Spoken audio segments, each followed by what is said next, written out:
ঢিঙৰ AIUDFৰ কৰ্মীৰ সামাজিক মাধ্যমত বিতৰ্কিত মন্তব্য সংখ্যালঘু এলেকাত চাকৰি সূত্ৰে থকা অসমীয়া নাৰীক লৈ ভাবুকি বিতৰ্ক সূচনা কৰা AIUDFৰ কৰ্মী সিদ্দিকুৰ ৰহমান সংখ্যালঘু এলেকাত চাকৰি সূত্ৰে থকা অসমীয়া নাৰীক উভতাই নিবলৈ 30 সংগঠনক দাবী জনাইছে উভতাই নিনিলে হ'ব লগা আহুকালৰ দায়িত্ব লবলৈ জাতীয় সংগঠনক ভাবুকি দিছে আৰু এই মন্তব্যক কেন্দ্ৰ কৰি তীব্ৰ প্ৰতিক্ৰিয়া দেখিবলৈ পোৱা গৈছে চাৰিওফালে এটা দিনত মিয়াক কেন্দ্ৰ কৰি যথেষ্ট বিতৰ্ক হৈ আছে চাৰিওফালে মিয়াৰ বিৰুদ্ধে এক প্ৰকাৰ জেহাদ ঘোষণা কৰিছে ঠিক সেইখিনি সময়তে ঢিঙৰ এগৰাকী AIUDFৰ কৰ্মীৰ সামাজিক মাধ্যমত বিতৰ্কিত মন্তব্য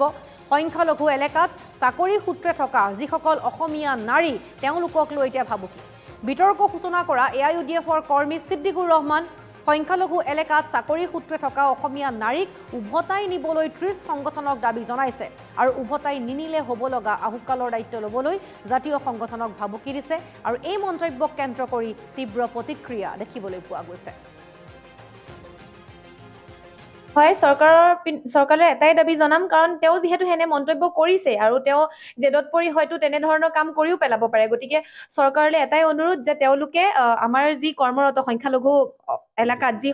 আমাৰ কৰ্মৰত মহিলা আছে তেওঁলোকক সুৰক্ষা প্ৰদান কৰক আৰু এওঁৰ ওপৰত যি সিদ্দিকুৰ ৰহমান তেওঁৰ ওপৰত কঠোৰ ব্যৱস্থা গ্ৰহণ কৰক কাৰণ তেওঁ যি মন্তব্য দিছে এয়া আচলতে সমাজৰ বাবে এক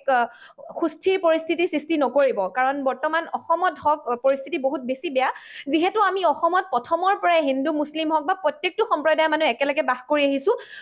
ভাতৃত্ববোধেৰে বাস কৰি আহিছো আমি একেলগে ভাতৃত্ববোধেৰে বাস কৰি যাম আৰু যাতে তেনে ধৰণৰ মন্তব্য এনে ধৰণৰ বিষবাস্প বিয়পোৱা কোনো ব্যক্তি এওঁক দেখি যাতে দ্বিতীয়জন সৃষ্টি নহয় সেইবাবে আৰক্ষী প্ৰশাসনে ইয়াৰ ওপৰত কঠোৰ দায়িত্ব গ্ৰহণ কৰিব লাগে ব্যৱস্থা গ্ৰহণ কৰিব লাগে বৰ্তমান আমি অসমত সুৰক্ষিত কিন্তু নহয় আমি বৰ্তমান অসমত থকা জীয়ৰী বোৱাৰীসকল সুৰক্ষিত নহয় আৰু তেনেস্থলত যদি তেওঁ এনে ধৰণৰ বিষবাস্প বিয়পাইছে এনে ধৰণৰ মন্তব্য যদি তেওঁ দিছে আমি ভাবো